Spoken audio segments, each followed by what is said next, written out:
Welcome back at the San Jacinto Monument today. The grounds will come to life with booming canyons, musket fire, and even battle cries.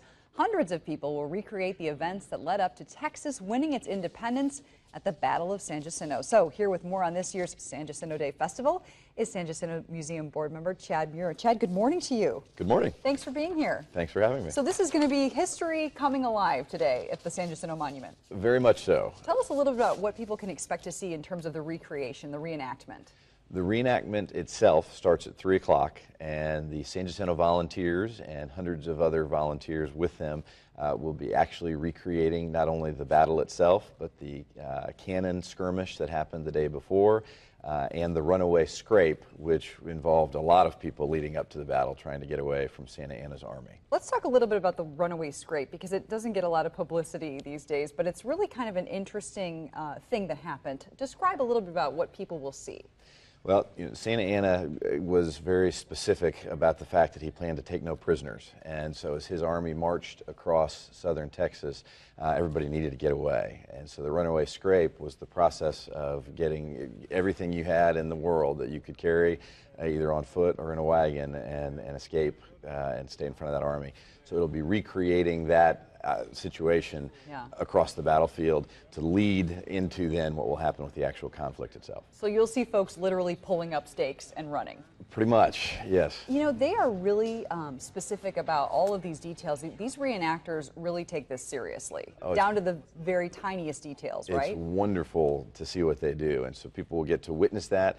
Children who are there and adults can wander through the actual camps for the Texian Army and the Mexican Army before the reenactment starts. And the entire day is there from 10 a.m. to 6 p.m. Where there will be live music throughout. There will be tradesmiths, blacksmiths, weavers. There are people bringing live eagles, falcons, osprey, just a whole host of things to make that living history come alive. There's some great activities for kids. I noticed that you have archery lessons and several other things that are good for kids. They are. The entire day is being put together by the San Jacinto Museum of History, Texas Parks and Wildlife, and the San Jacinto Volunteers.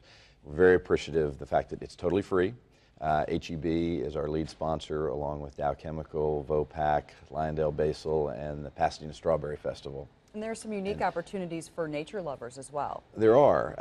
The battleground features a marshy area, which was very important to the way the battle turned out because it blocked the escape of Santa Anna's army. That area not only is historically significant, but it's ecologically important, and so there sometimes people see otters, osprey, lots of other things, and there's wonderful nature trails to hike on as well. We've got a nice clear day for it, so this would be a good day to go out there. You might want to dress warmly, but between 10 and 6, it'll be a free event for everybody to enjoy and really bring history alive. Chad Muir, thanks so much for being here. You bet. I appreciate it. For more information about today's San Jacinto Festival, head to our website, abc13.com. We put up a link with all the details for the big event celebrating Texas independence.